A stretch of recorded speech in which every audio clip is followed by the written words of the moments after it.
اجمل حاجه ان الواحد يعمل لقاء تحت المطر بس، والاجمل من كده كمان انه يكون عارف انه هيعمل في التوقيت الفلاني لقاء تحت المطر، لانه الارصاد الجويه هنا بتحدد كل حاجه بمنتهى الدقه، مش زي ارصاد في حتت تانية كده احنا ما نعرفهاش ولا حاجه، يعني تقول لك ان الدنيا حر فتلبس خفيف تتلج وانت ماشي، او تقول لك الدنيا برد تلج فتلبس صوف فتولع وانت ماشي، او تقول لك ان مفيش سحابه سوداء فتمشي ما تشوفش 2 متر قدام.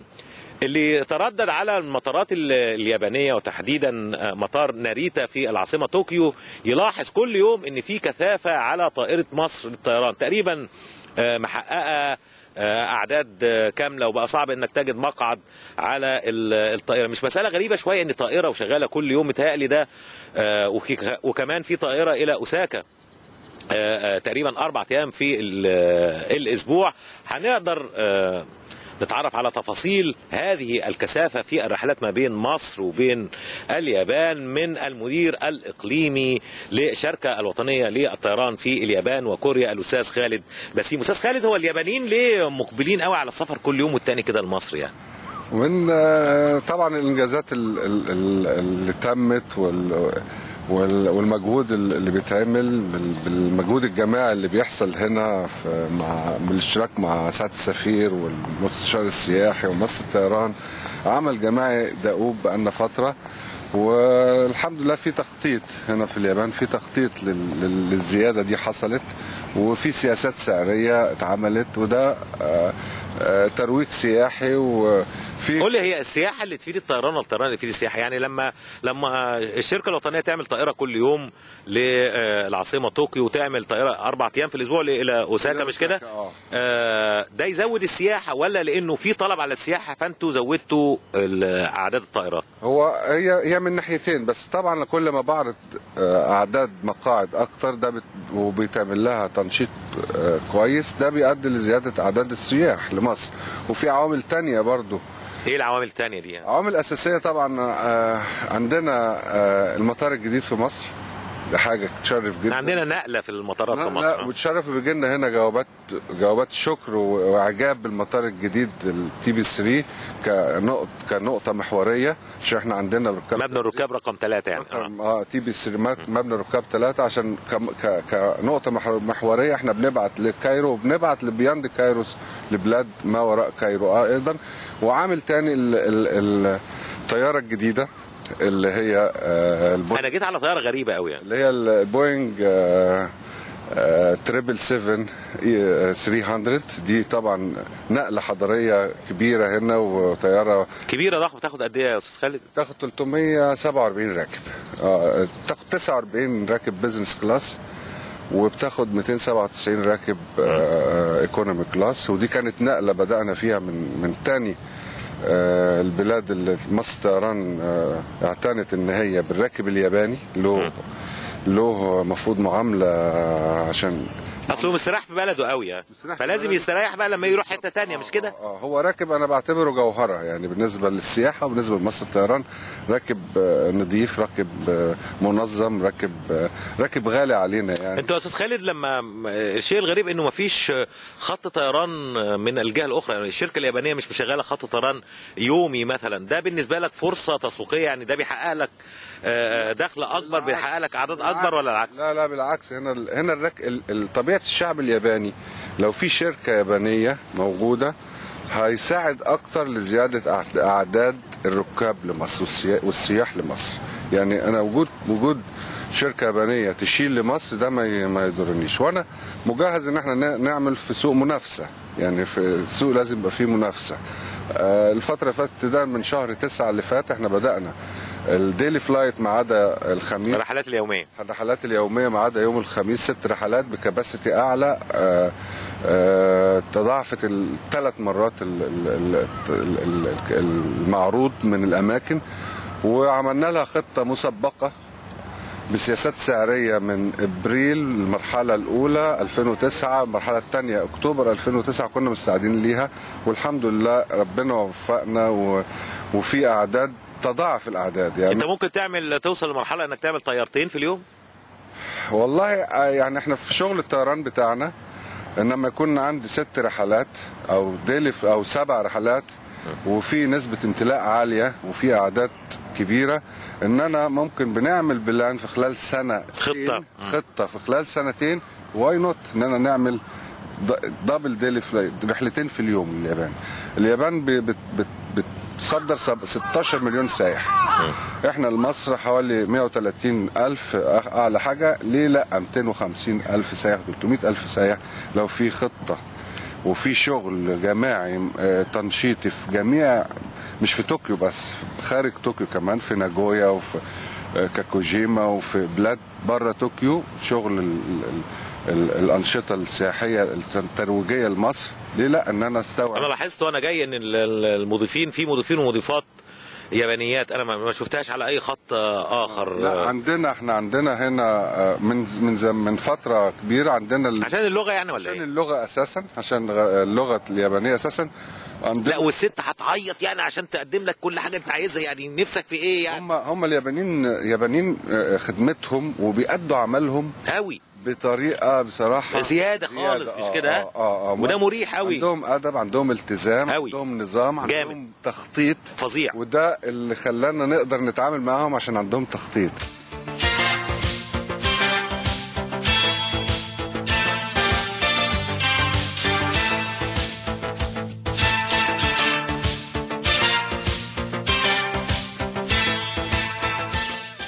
من الملاحظات المهمة جدا في طوكيو هنا زيادة أعداد الراغبين في تعلم اللغة العربية.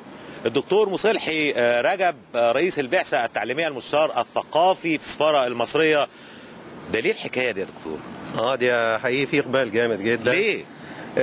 اليابانيين لهم اهتمام كبير جدا من المنطقة العربية طبعا، وبالتحديد بتكون مصر هي المركز ليها، فبالتالي هم بيحبوا جدا ان يتعلموا اللغه العربيه، واكيد اللغه العربيه هتكون المدخل للتعرف على الثقافه مش المصريه فقط ولكن ثقافه المنطقه. طب احنا بنعمل ايه بقى في الحكايه دي؟ بتتعاملوا معاها ازاي يعني؟ والله احنا بنتيح يعني فرص كبيره جدا بالنسبه لليابانيين، يعني بنتيح لهم ان هم يتعلموا في المركز الثقافي، واحنا بنعد المركز الثقافي المصري يعني. تمام. المركز الثقافي المصري هنا بيعمل دورات لتعلم اللغه العربيه، 6 دورات في عدد من المستويات، بدأ من المستوى المبتدئ الى ان هو ينتهي انه يتعلم اللغه العاميه. وفي نفس الوقت وزاره التعليم العالي يعني في تعليم للغه العاميه طبعا، وفي نفض بقى والحاجات اللطيفه دي. الحاجات بتاعتنا حقيقي هم بيبقوا سعداء جدا ان يوصلوا لهذا المستوى. وفي منهم كتير جدا بيحب ان هو يروح يدرس في مصر، فبرضه الحكومه المصريه بتوفر منح لتعلم اللغه العربيه في مصر، سواء من وزاره التعليم، من وزاره التعليم العالي بتتيح هذه المنح، وبرضه عدت برنامج، وفي برامج منها برامج مكثفه حتى يعني تبقى نقدر نقول نفصل برامج للراغبين في تعلم اللغه العربيه في مصر. دكتور مصلحي في المقابل لاحظت برضو ان في اعداد مش قليله من المصريين بيدرسوا في جامعات يابانيه. ايه اللي يجذب طالب مصري انه يجي يتعلم هنا في جامعه في اليابان، او طالب دراسات عليا حتى انه يجي يتعلم او ياخد ماجستير او دكتوراه من اليابان؟ يعني اكيد حضرتك اليابان بالتقدم الرهيب اللي عاملاه سواء في العلوم والتكنولوجيا يعني لها باع كبير جدا، واللي هو حطها. هل هم بقى بيدوا تسهيلات لكده كمان؟ اليابان طبعا بتدي تسهيلات، واليابان لو مقارنه بالدول الاخرى، لو كنا بنتكلم على المصاريف الدراسيه، فهي مقارنه بالدول في اوروبا وفي امريكا فهي تعتبر يعني المصاريف قليله جدا، مع ان البلد هنا غاليه جدا. طبعا المصاريف اليوميه يعني نقدر الحياتيه عاليه جدا، لان حقيقي طبعا مستوى الدخل في اليابان بيبقى عالي، وبالتالي يعني مستوى المعيشه في المدن الكبيره اللي زي طوكيو وأوساكا وما خلافه يعني بتبقى مرتفعه للغايه. دكتور مصلحي في اجواء اللي حاصله في اليابان والفريق العمل المصري التابع للسفاره، ايه المشاكل اللي ممكن تواجه الدبلوماسي مصري في اليابان؟ لو جينا نقول على مشاكل، اتكلم بصراحه يعني. لا بمنتهى الصراحه، المشاكل بتقابله هي اللغه. من المؤكد ان اللغه بتبقى عامل مهم جدا في ان هو يعني احنا عشان نعيش الثقافه اليابانيه وعلشان نعرف التفكير الياباني. التفكير الياباني في الاول هو مختلف عن مختلف ايه؟ مختلف ان اليابانيين اولا لازم يبني ثقه معاك علشان يتعاون، وعلشان يبني هذه الثقه بيحتاج وقت طويل جدا، وعلشان يبني هذه الثقه محتاج ان اللغه ما تكونش عائق. وبالتالي اللغه بتبقى لها دور كبير جدا. الى جانب في كتير جدا طبعا في البعثات الدبلوماسيه غالبا بيبقوا اليابانيين بيجيدوا تعلم اللغه، بيتكلموا لغه انجليزيه كويسه او بيصطحبوا. بس في الشارع ما فيش لغه انجليزي خالص يعني. في الشارع طبعا ده الحياه يعني علشان نقول، لكن يمكن اليابان بتنفرد بانك انت تقدر تعيش في اليابان. انت اليابان بلد مسالمه جدا، محدش بيحتاج في الشارع، وبالتالي يعني ما فيش معاناه لاي حد ان هو يعيش حياته في اليابان. يعني انت تقصد انه بلد سيفتي جدا، بلد امنه تماما جدا، فيها مستوى عالي جدا من الامان، وبالتالي يعني اي مجموعه ممكن تعيش في اليابان سواء كانت مع بعض او منفردين، طالما لا ما بيخترقش او ما بيؤديش الى اشياء يعني مخالفه للقوانين اليابانيه، يستطيع ان يعيش لفترات طويله جدا. اصل مش عايزين برضه الصوره تبقى ورديه قوي، يعني جميل ان احنا تبقى الصوره ورديه.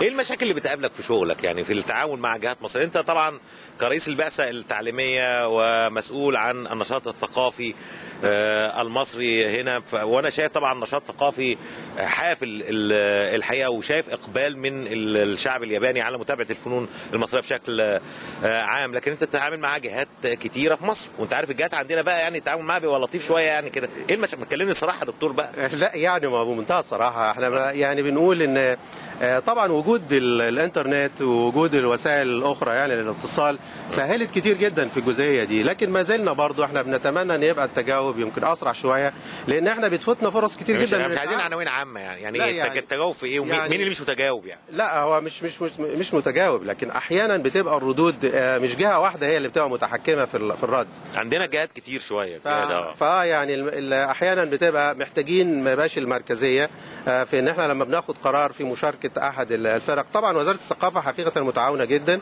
واحنا حاليا معانا فرقه من الفرق المصريه للفنون الشعبيه، لكن احنا بنقول ان في احيانا معارض ممكن المعارض ديت احنا ما تتاحش لينا الفرص بشكل جيد اذا تاخرنا في حصول على موافقات وردود فيها، وديت طبعا بتتطلب ان احنا برضو من جنبنا كسفاره ان احنا نتقدم لطلب هذه المشاركات من مصر برضه بفتره قبلها. انت لازم تبقى عامل حسابك تتعامل مع مين بقى؟ يعني اللي عايز حاجه مثلا عايز فرقه تيجي عايز مع معرض تشكيلي هنا قبلها بسنتين ونص يعني عشان يبقى في رد وكده بسرعه، عشان الناس عندنا ايقاعها بطيء شويه. لا 6 شهور يعني ده فتره كافيه. خلاص يبقى ب6 شهور. دكتور مسلحي، عندنا الموضوع الخاص بالجامعه اليابانيه في مصر، يعني انا قريت عنه وتابعت طبعا بعض الفعاليات الخاصه به هنا خلال الاسبوعين اللي قضيتهم في اليابان. اللي فهمته ان الجامعه افتتحت ولكن للدراسات العليا ثم ستفتتح لباقي المراحل، وانها اقيمت في برج